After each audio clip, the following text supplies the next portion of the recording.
আসসালামু আলাইকুম। সার্বিয়া নিয়ে আপনাদের ইন্টারেস্টের শেষ নাই। সার্বিয়ার ভিসা প্রসেসটা হয় কিভাবে? দেখেন, সবার প্রথমে সার্বিয়াতে একটা ডিমান্ড তৈরি হয়। অর্থাৎ বিভিন্ন কোম্পানিতে লোকের দরকার পড়ে, সেটা কনস্ট্রাকশন হইতে পারে, রেস্টুরেন্ট হইতে পারে, ফুড ডেলিভারি হইতে পারে। তখন কোম্পানি আবেদন করে সরকারের কাছে এবং সরকার অ্যাপ্রুভাল দেয়।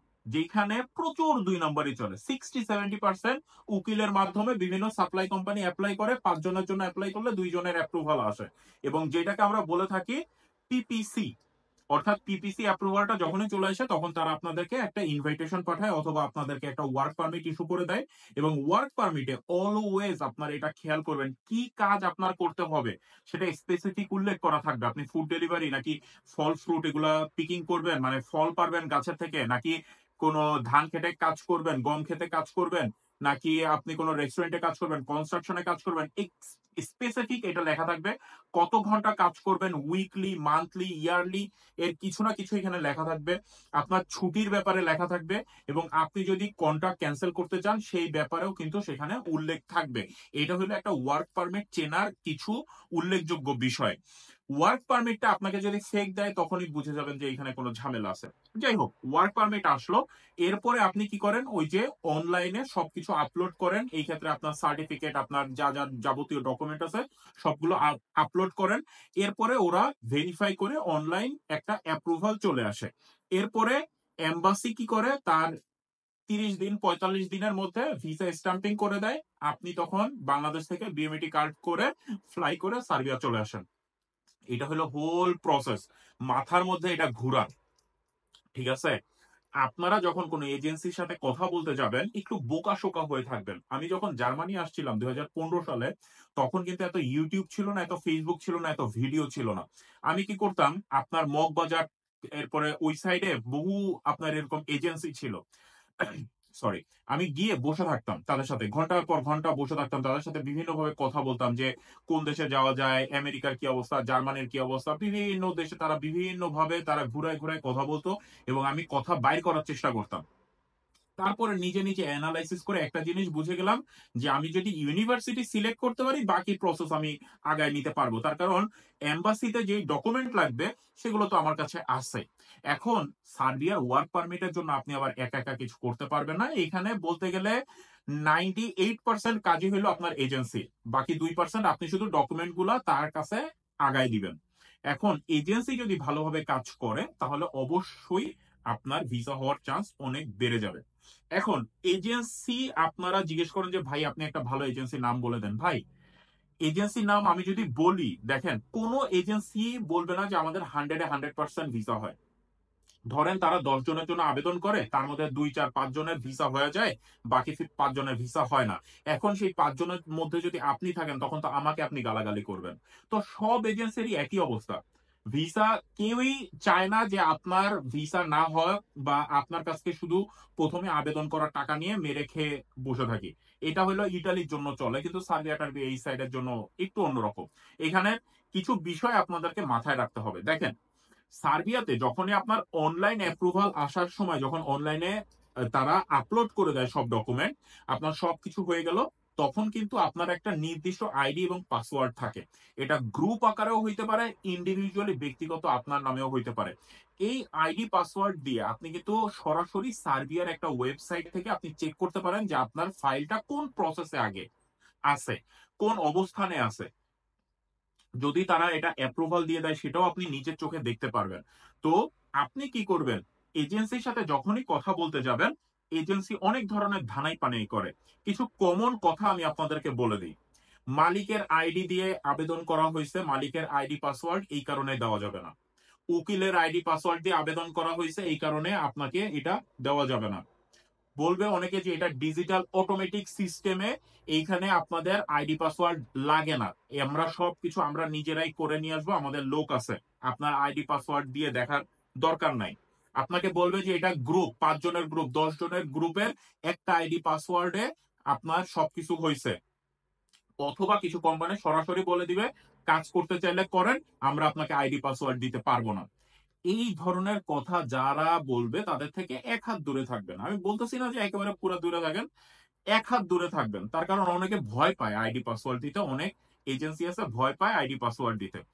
তখন আপনার রিপ্লাইটা এরকম হবে, আপনি আপনার নিজের একটা ল্যাপটপ, আপনার নিজের একটা বন্ধু বা যে একটু কম্পিউটার সম্পর্কে জানে তাকে নিয়ে যাবেন আপনার সাথে, সুন্দরভাবে বসবেন, বসে বলবেন যে ভাই আমি আপনার ওই সার্বিয়ার ওই ওয়েবসাইটেতে ঢুকলাম, আমাকে দেখানোর কিছুই নাই, এই হলো ওয়েবসাইট, এইটা তো আর আপনি নকল করতে পারবেন না, আপনি এইখানে আইডি পাসওয়ার্ড দিয়ে আমাকে দেখায় দেন। তাদের কম্পিউটারে যখন যাবেন ভাই, এরা চোখের নিমেষে এত সূক্ষ্ম কারুকার্য কইরা ওয়েবসাইট তৈরি করছে, আপনি বুঝতেও পারবেন না। আপনার পাসওয়ার্ড, আপনার আইডি পাসওয়ার্ড তারা বানায় দিবে, আপনার পাসপোর্ট নাম্বার তারা বানায় একটা জায়গায় দিবে, আপনি দেখবেন ভিসা অ্যাপ্রুভড হয়ে গেছে। এইগুলা কিন্তু কমন, বহু এজেন্সি ধরা খাইছে, মারামারি হয়েছে, পুলিশেও কিন্তু ধরে নিয়ে গেছে, এরকম অনেকগুলা এজেন্সি কিন্তু ভাইগা গেছে অলরেডি। সুতরাং সবকিছু এই সার্বিয়া নিয়ে, সুতরাং আপনারা সাবধান হবেন সার্বিয়া নিয়ে যখনই কাজ করতে যাবেন। তো আইডি পাসওয়ার্ডের ব্যাপারটা অলওয়েজ ক্লিয়ার থাকতে হবে। আপনি প্রথমে যখন কথা বলবেন তখনই বলবেন যে ভাই আপনি আইডি পাসওয়ার্ড দেন না দেন, আমি আমার কম্পিউটার নিয়ে আসবো, আপনি আমার কম্পিউটারে লগ ইন করে আপনি আমাকে দেখাই দিবেন যে আমার সবকিছু হয়েছে। তাদের কম্পিউটারে আপনি কোনো কাজ করতে যাবেন না, ঠিক আছে? গেল। এরপরে আরেকটা জিনিস, ভালো এজেন্সি চেনার সব থেকে প্রধান কিছু উপায় আছে। তারা সবসময় প্রথম থেকেই আপনাকে কোনো ধানাই পানাই কথা বলবে না, টাকা পয়সার ব্যাপারে কোনো ঝামেলা করবে না। তারা প্রথমে আপনাকে একটা কন্ট্রাক্টে সাইন করায় নিবে, এটা স্টাম্পেও হইতে পারে বা নিজস্ব কোনো তাদের প্যাডেও এটা হইতে পারে, এবং সেইখানে অবশ্যই তাদের আরএল নাম্বার, তাদের যে তারা একটা রিক্রুটিং এজেন্সি বা কনসালটেন্সি ফার্ম, সরকার থেকে লাইসেন্স নেওয়া আছে, এইগুলো সব আপনারা ভেরিফাই করে নিবেন। এবং সেখানে কিছু টার্মস অ্যান্ড কন্ডিশন লেখা থাকে, মানে শর্তাবলী লেখা থাকে। প্রথমে কত টাকা দিবেন, অ্যাপ্রুভাল আসার পরে কত টাকা দিবেন, ভিসা হওয়ার পরে কত টাকা দিবেন, ফ্লাই করার পরে কত টাকা দিবেন, এগুলা আপনারা তাদের মত অনুযায়ী অথবা আপনাদের মত অনুযায়ী এটা আগায় পিছায় আপনারা কিছু করতে পারেন। প্রথমে আপনি হয়তো বা বেশি টাকা দিতে পারেন, অথবা পরে আপনি বেশি টাকা দিতে পারেন, এগুলো সবকিছু আপনার এবং এজেন্সির মধ্যে একটা কন্ট্রাকচুয়াল কন্ট্রাক্টে চলে যাবে। ওইখানে যা লেখা থাকবে এই বাদে আর কিছুই হবে না। যদি এরকম করে যে আপনার ওয়ার্ক পারমিট আসার পরে, আপনার অনলাইন অ্যাপ্রুভাল আসার পরে, স্টাম্পিং এর আগে আপনাদের কাছে 5 লাখ 6 লাখ টাকা চেয়ে বসে আছে, তখন বুঝবেন যে না, এর মধ্যে অবশ্যই কোনো ঝামেলা আছে, ওই তো ওইখান থেকে বের হয়ে আসার চেষ্টা করবেন। সুতরাং ভালো এজেন্সি, ভালো কোম্পানি কখনো ধানাই পানাই করে না। তারা প্রথমে যেই কথা বলে সেম একেবারে শেষ পর্যন্ত সেই কথাই তারা অটল থাকে। টাকার লেনদেন কখনোই হাতে হবে না, টাকার লেনদেন কখনো বিকাশে হবে না, টাকার লেনদেন সরাসরি ব্যাংক টু ব্যাংক ট্রান্সফার হবে। তাদের কোম্পানির একটা নিজস্ব অ্যাকাউন্ট থাকবে এবং আপনার নাম থেকে আপনি ট্রান্সফার করবেন তাদের ওই এজেন্সিতে, এবং ওই রেফারেন্সের ওইখানে লিখে দিবেন যে এটা বিদেশে যাওয়ার জন্য আপনি তাদেরকে টাকা দিচ্ছেন। এটা কিন্তু আপনার জন্য একটা প্রুফ হিসেবে থাকলো। এর পরের ব্যাপারটা হইলো যে আপনার টাইমিংটা, তারা যখনই বলে দিবে প্রথম থেকে যে ভাই আমরা 6 মাসের জন্য আপনার কাজ করব, 6 মাসের মধ্যে আপনার হইলে হবে, না হইলে আপনার টাকা ফেরত দিয়ে দিব। কিছু কোম্পানি আছে যারা 1 বছর সময় নেয়, কোনো সমস্যা নাই। কিন্তু কিছু কিছু এজেন্সি আছে একেবারে প্রথমে আপনাদের কাছ থেকে টাকা নিয়ে 6 মাস, 7 মাস, 8 মাস, 1 বছর কোনো খবর নাই। এই সব জায়গায় একটা জায়গায় ফাইল জমা দিয়ে আপনি যদি 1 বছর বসে থাকেন, এটা আমি কোনো যুক্তিতে ফালাইতে পারি না, এটা যুক্তিযুক্ত আমার মনে হয় না।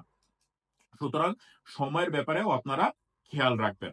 আশা করি আজকের ভিডিও থেকে আপনারা কিছু হইলেও একটা আইডিয়া পেয়ে গেছেন যে কিভাবে সার্বিয়ার কাজটা হয়, কি করলে আমরা ভালো এজেন্সি খুঁজে বের করতে পারবো, কি করলে আমাদের টাকা মাইক যাওয়ার বা প্রতারণার হাত থেকে আমরা বাঁচতে পারবো।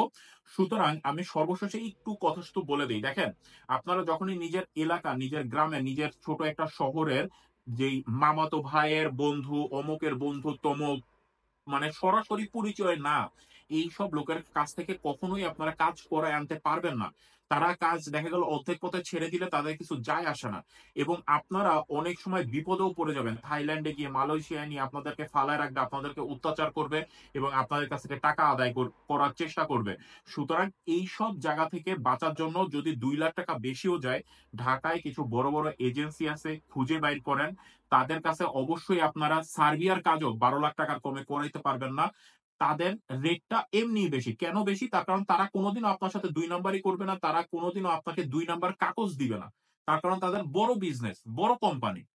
ছোট ছোট কোম্পানি, এলাকার কিছু কোম্পানি এই ধরনের 2 নাম্বারি গুলো করে থাকে, এবং তারা 6 লাখ, 8 লাখ, 7 লাখ টাকায় কাজ করে বলে আপনারা তাদের কাছে যান হইলো সবার আগে যে কমে আপনারা পাচ্ছেন। কিন্তু একটা জিনিস মাথায় রাখবেন, সস্তার 3 অবস্থা। সস্তার জিনিস সবসময় ভালো হয় না।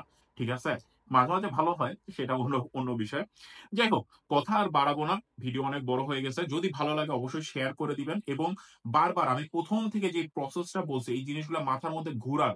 আপনি বিভিন্ন এজেন্সিতে যান, কথা বলেন, তাদের মোটিভ বুঝেন। ৫ টা ৭ টা ১০ টা এজেন্সিতে যেয়ে কথা বলেন। তারপরে আপনি বুঝতে পারবেন যে কে কি ধরনের কথা বলতেছে। তার মধ্যে থেকে আপনি একটু বিচার বিবেচনা করে আমি যেই আপনাদেরকে এই ভিডিওতে কথাগুলা বললাম তার সাথে মিলায়ে আপনি বুঝতে পারবেন যে কে কি ধরনের কথা বলতেছে এবং কার সাথে আপনার কাজ করলে আপনি একটা সুফল লাভ করতে পারবেন। আপনি সার্বিয়ার ভিসায় ভালো একটা সফলতা পেতে পারবেন। আজকের মতো বিদায় নিচ্ছি। দোয়া করবেন আমার জন্য। আল্লাহ হাফেজ। আসসালামু আলাইকুম।